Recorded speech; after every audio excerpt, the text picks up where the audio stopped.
On the day my dad came home, I decided to carry out the plan I had been thinking about for a while. I put the drug into his tea, making sure to stir it well so it would dissolve completely. After that, I handed him the cup and watched as he drank it all, without any suspicion. We left the house soon after that, knowing it would take about 4 hours for the drug to fully take effect. The drug was supposed to make him unconscious, so we needed to be patient. I had connected the CCTV cameras in my dad's house to my phone, allowing me to watch everything that was happening there even when I wasn't around. It was a smart move, and it gave me peace of mind that I could see what was going on at any time. After 5 hours passed, I checked my phone and started watching the live footage. Just as I expected, my dad was lying on the couch in the living room, completely passed out. He wasn't moving at all. What happened next took me by surprise. My dad's girlfriend, Lauren, walked into the room and saw him lying there. Instead of panicking or calling for help, she walked up to him and slapped him on the face, trying to wake him up. But he didn't respond at all. He just lay there, unconscious.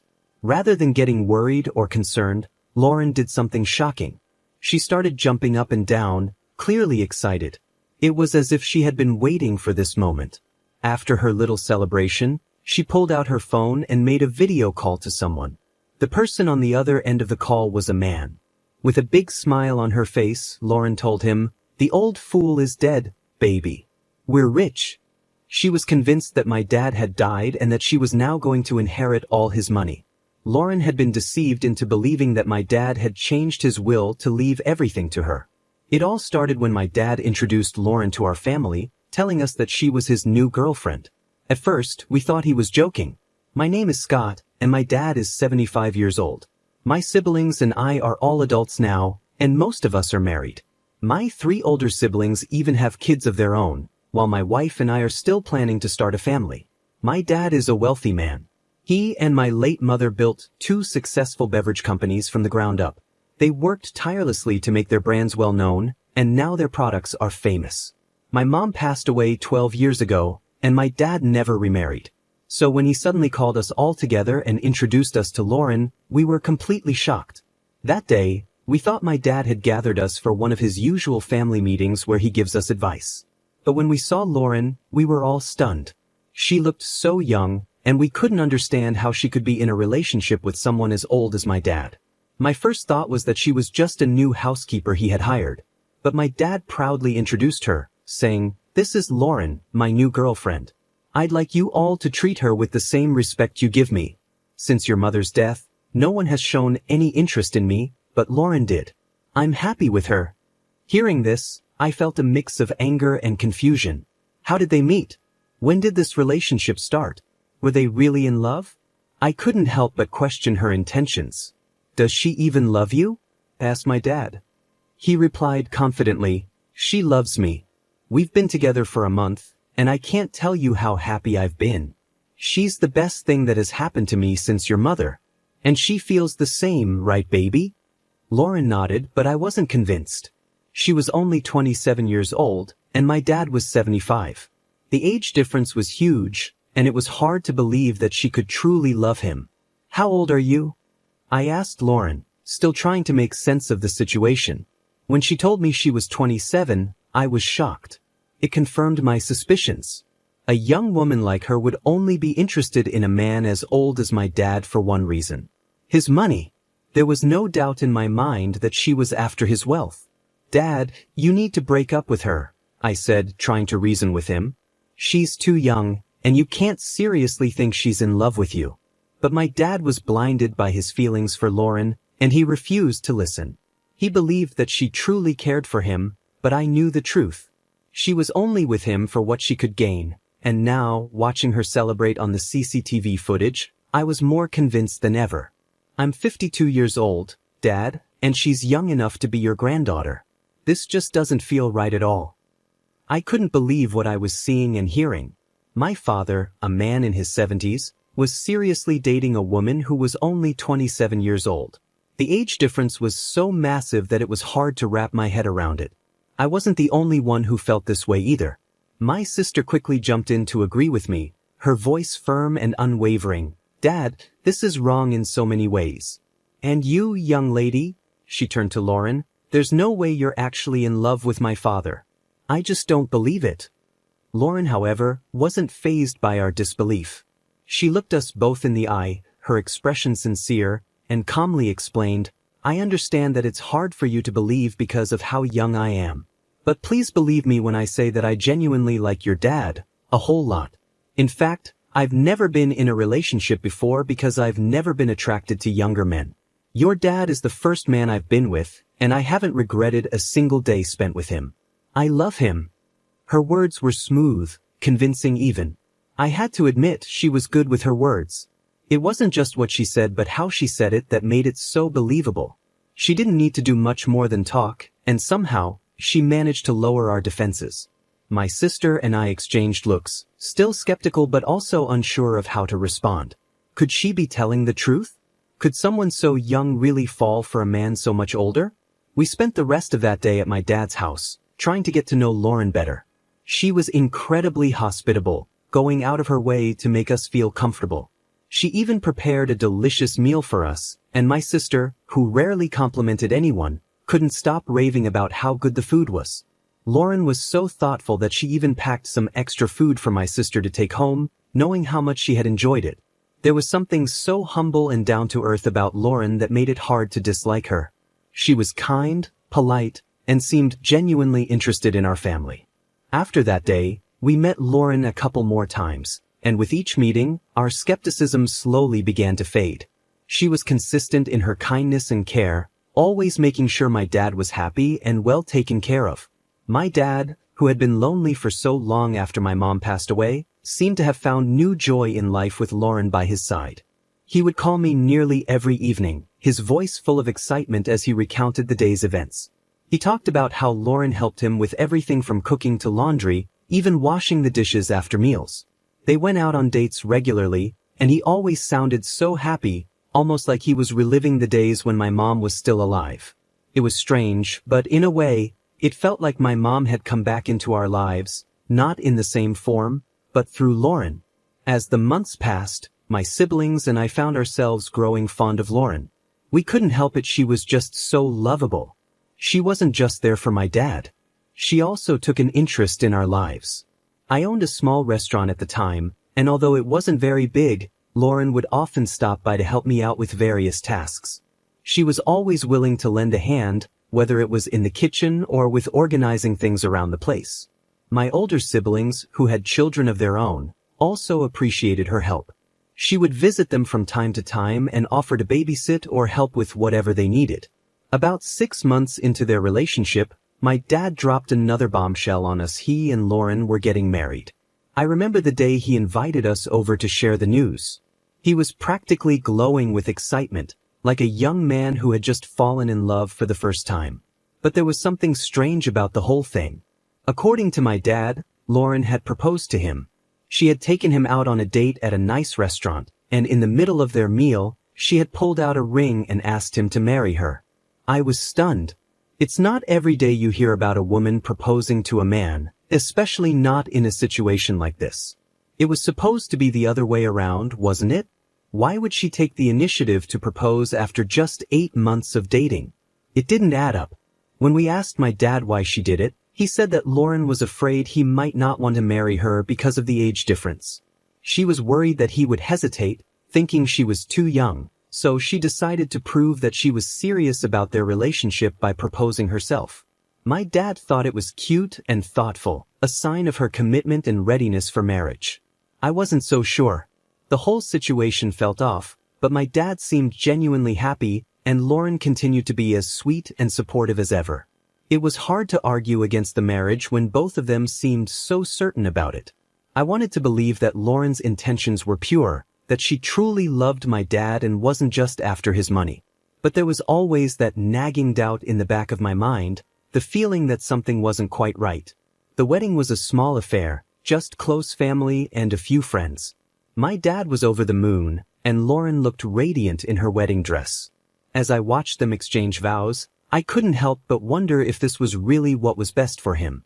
Could a marriage built on such an unusual foundation really last? Only time would tell. In the weeks following the wedding, things seemed to settle into a routine. Lauren moved in with my dad, and they started their new life together. My siblings and I continued to visit, and each time, Lauren was as warm and welcoming as ever. She made my dad happy, and that was what mattered most. But despite her charm and the way she had won us over, there was still a part of me that remained cautious, always watching for signs that her intentions might not be as genuine as they seemed.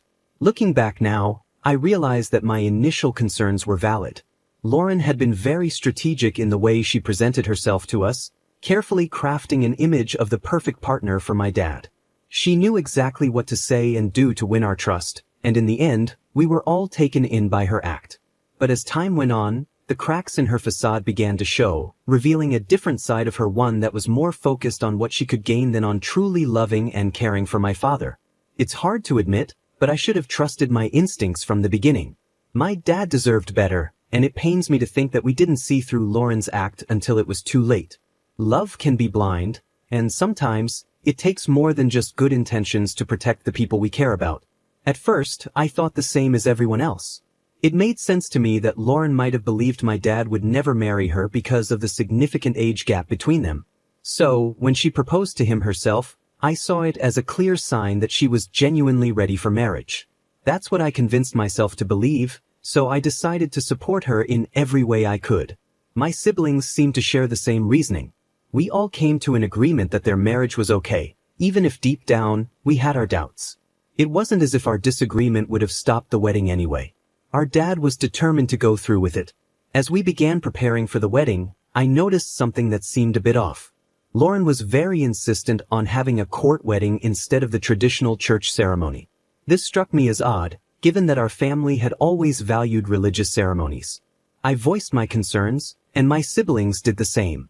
We felt that a church wedding would be more appropriate and meaningful, especially considering my dad's age and the traditions we were used to. My dad found himself torn between wanting to make Lauren happy and holding on to his own values. He wanted to give her the court wedding she asked for, but the idea didn't sit well with him. It was a tough situation, and we spent a lot of time discussing it. Lauren was clearly disappointed when we pushed back against her wishes, but eventually, we managed to convince her to go with the church wedding instead. Although she reluctantly agreed, it was clear that she wasn't happy about the decision. On the day of the wedding, something felt off again. Lauren didn't seem as excited as we had expected. Her demeanor was subdued, and she didn't have the radiant joy that most brides have on their wedding day. We were all fooled into thinking that she might have been feeling unwell, perhaps just dealing with a headache or pre-wedding jitters. We felt bad for her, and my sister, in particular, spent a lot of time comforting her and staying close to her throughout the day. We chalked it up to nerves and hoped that once the ceremony was over, everything would go back to normal. After the wedding, life for my dad and Lauren began. For the first 3 months, my siblings and I decided to give them some space. We thought it would be best to let them enjoy their new life together without us constantly dropping by. We wanted our dad to have all the fun and happiness he deserved with his new wife. Looking back, I realize now that this was a mistake, a silly one that we would later regret. It wasn't until 5 months later that I finally visited my dad. As soon as I saw him, I noticed something was different. He seemed quieter than usual, and it was clear that he had lost some weight.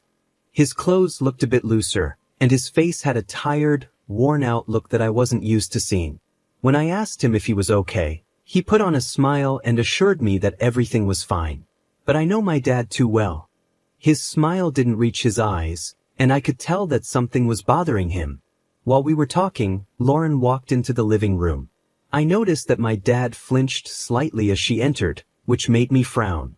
It was a subtle reaction, but it was enough to raise my suspicions even more. Lauren greeted me with her usual cheerful smile and sat down next to my dad, resting her head on his shoulder. We chatted for a while, but the whole time, I couldn't shake the feeling that something was wrong. As I was getting ready to leave, I decided to have a private conversation with Lauren. I asked her to walk with me to my car, hoping to get some answers about what was going on with my dad. As we walked, I turned to her and asked, "Is my dad okay? He looks different, and his behavior is strange. What's going on?" I watched as Lauren's cheerful demeanor quickly faded. She looked down at the ground, avoiding my gaze. "Your dad isn't making me happy, Scott," she finally said, her voice soft and full of frustration. Ever since we got married, he's been distant. He pushes me away sometimes, and on some nights, he even sends me out of the bedroom. Her words hit me like a ton of bricks. What, are you serious? He sends you out of the room? I couldn't believe what I was hearing. Yes, she replied, looking up at me with a mixture of sadness and anger. Can you believe it? I'm a young woman and I'm his wife. But he's treating me like this. She shook her head in disbelief. I was stunned. This wasn't like my dad at all. He had always been caring and considerate, especially towards the people he loved. Hearing Lauren describe his behavior made me worry even more. Something was definitely wrong, and I needed to get to the bottom of it. After our conversation, I left with a heavy heart. I couldn't stop thinking about what Lauren had told me.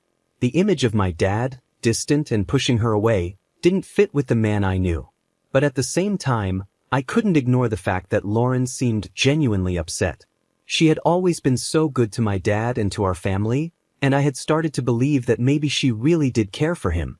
But now, I wasn't so sure. Over the next few days, I tried to piece together what might be happening. I spoke to my siblings, and they too had noticed some changes in our dad during their visits. He was quieter, more withdrawn, and didn't seem to have the same energy he once had. We all agreed that something was off, but none of us could pinpoint exactly what it was. Eventually, I decided to confront my dad directly. I needed to hear his side of the story and find out what was really going on. When I visited him again, I sat him down and asked him to be honest with me. I told him what Lauren had said and expressed my concerns about his health and behavior. At first, he tried to brush it off, insisting that everything was fine. But I pressed him, telling him that I could see through his attempts to hide the truth. Finally, he sighed and admitted that things hadn't been as smooth as he had hoped. He told me that while he cared for Lauren, the age difference was starting to take a toll on him. He was struggling to keep up with her energy and needs, and it was causing tension in their relationship. He confessed that he felt guilty about not being able to give Lauren the kind of life she deserved. He knew she was young and full of life, and he felt like he was holding her back. That was why he had been distant and why he sometimes sent her out of the room at night. He didn't want to face the reality that their relationship might not work out the way he had hoped. Hearing this broke my heart. My dad had always been a strong, confident man, but now he seemed vulnerable and unsure of himself. I could see that he was struggling, and it hurt to know that he was going through this alone. I assured him that he didn't have to face this on his own and that my siblings and I were here to support him. I also realized that Lauren wasn't entirely to blame. She had her own struggles and expectations, and it wasn't fair to judge her without understanding her perspective. I knew I needed to talk to her again, this time with more compassion and understanding. In the end, I learned that relationships, especially those with such a significant age gap, come with their own set of challenges. My dad and Lauren were trying to navigate a difficult situation, and it wasn't easy for either of them. But what mattered most was that they both wanted to make it work, and they were willing to put in the effort to overcome the obstacles they faced. As I left my dad's house that day, I felt a mix of emotions. There was still a lot to work through, but I was hopeful that with time and open communication, my dad and Lauren could find a way to make their marriage a happy one. And as a family, we would be there to support them every step of the way. I deserve his attention, but it's like he doesn't love me. I'm so sad, Jack. Hearing Lauren say that made me feel terrible. She seemed genuinely hurt, and I couldn't help but feel sympathy for her. I promised her that I would talk to my dad and try to understand what was going on. She thanked me and went back inside the house. The next time I visited my dad, I noticed things had gotten even worse. He was quieter than before, barely saying a word to me. His behavior was so strange that it left me feeling frustrated and worried. I couldn't take it anymore, so I left his house in anger, unsure of what to do next. As I was driving away, I received an unexpected phone call from my dad's lawyer. He informed me that my dad had recently contacted him about changing his will. According to the lawyer, my dad wanted to leave everything to Lauren. This news shocked me. I never expected something like this, and it immediately raised red flags in my mind. I decided to share this information with my siblings. We all agreed to visit our dad together, hoping to figure out what was really going on. 6 days later, we arrived at his house, only to find it eerily quiet and empty. I hurried up to his room, and to my horror, I found him lying on the floor, unconscious. I quickly called for my siblings to help, and we rushed him to the hospital. When Lauren arrived at the hospital, her reaction was not what I expected. The first words out of her mouth were, "Is he dead? No, he can't die now. Has he changed his will yet? He can't die." Her words sent a chill down my spine. How could she be more concerned about the will than about whether my dad was alive or not? My father wasn't dead, but her reaction made me deeply suspicious. I confronted her, asking, "What are you saying? My father is not dead." Lauren suddenly became cold, scratching her head and stammering, "Well, he said he had some changes to do. I was just scared that he didn't get to do that before he died. What happened to my husband?" Her behavior only made me more suspicious. Why would she immediately assume he was dead, and why was she so focused on the will? It didn't make sense unless she had ulterior motives. When my dad finally woke up, he started crying uncontrollably. We tried to comfort him and asked why he was so upset, but he wouldn't tell us. Instead, he asked Lauren to leave the room, which only added to my suspicions. It seemed like something was terribly wrong, and my siblings agreed with me. We began to suspect that Lauren might be abusing our dad and that she was only interested in his money. The fact that she was so concerned about the will was a big clue, and we couldn't ignore it. We also questioned why our dad would suddenly want to change his will in such a drastic way. It wasn't like him to make such decisions without discussing them with us. We started to think that maybe Lauren had pressured him into it. After all, she was the one who had proposed marriage in the first place, which was strange enough on its own. Determined to uncover the truth, we came up with a plan. We knew that our dad would never tell us if something was wrong, so we decided to find out on our own. Before leaving the hospital, we spoke to the family doctor who had been taking care of my dad for years. We trusted him completely, so we shared our concerns and asked for his help. The doctor gave us a drug that could make a person sleep for an entire day, making them appear as if they were dead. We planned to use this to see how Lauren would react if she thought my dad had passed away. We also arranged for Lauren to stay at the hospital with my dad for 3 more days, giving us time to install hidden cameras throughout their house. This way, we could monitor everything that happened once they returned home.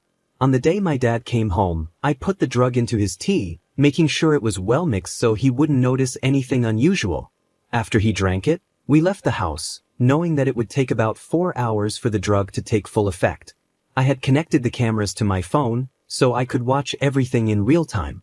We waited anxiously, hoping that our plan would reveal the truth about Lauren and her intentions. I could see and hear everything that was happening in my dad's house, thanks to the cameras we had set up. 7 hours later, I started watching the footage on my phone. My dad had passed out in the living room, just as we expected. What happened next shocked me. Lauren walked into the room and saw my dad lying there, unconscious. Instead of panicking or calling for help, she tried to wake him up by slapping him. I was surprised by this, but my dad didn't move at all. He was completely out. What Lauren did next was even more disturbing. Instead of getting worried or concerned, she started jumping up and down, clearly excited. It was as if she had been waiting for this moment. After her little celebration, she quickly pulled out her phone and made a video call to someone. I watched as she spoke to a man on the other end of the call, saying, "The old fool is dead, baby. We're rich." She was convinced that my dad was dead and that she was about to inherit all of his money. What Lauren didn't know was that the lawyer had played a trick on her. After the lawyer called me, he told me that Lauren had visited him, asking about the will. Sensing something was wrong, he lied to her, saying that my dad had indeed changed his will to leave everything to her. The lawyer had been with our family for a long time, so he knew how to handle the situation. I was so grateful to him for his quick thinking. While Lauren was busy celebrating with the man on the phone, I immediately contacted the police and my siblings. We all rushed over to my dad's house, determined to catch her in the act. When we suddenly burst into the house, Lauren was completely taken aback. She tried to escape, but it was no use. The police were quick to handcuff her and take her straight to the station. At the police station, it was discovered that Lauren and her 24-year-old boyfriend had been plotting to scam my dad. The boyfriend was also arrested, and both of them were taken to court. My dad was heartbroken when he found out the truth, but he didn't waste any time. He immediately divorced Lauren and cut all ties with her. Once Lauren was arrested, my dad finally opened up to us. He admitted that she had been abusing him, both emotionally and physically. He also confessed that he felt ashamed and disappointed in himself for not seeing through her sooner. However, he was relieved that we had saved him from her clutches.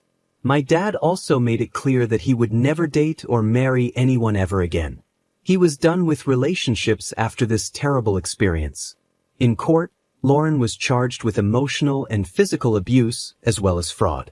She was sentenced to 30 years in prison, while her boyfriend received 20 years for being an accomplice. As Lauren was being led away, she broke down in tears, crying and apologizing to us. Her parents were also in tears. They told us that Lauren had run away from home, and they had thought she was missing. We felt bad for them, but we knew that Lauren had to be punished for what she had done. She was nothing more than a gold digger, trying to take advantage of my dad's kindness and wealth. Thank you for watching. Make sure to subscribe and leave a comment down below saying, "I subscribed," and we will do our best to reply to your comment.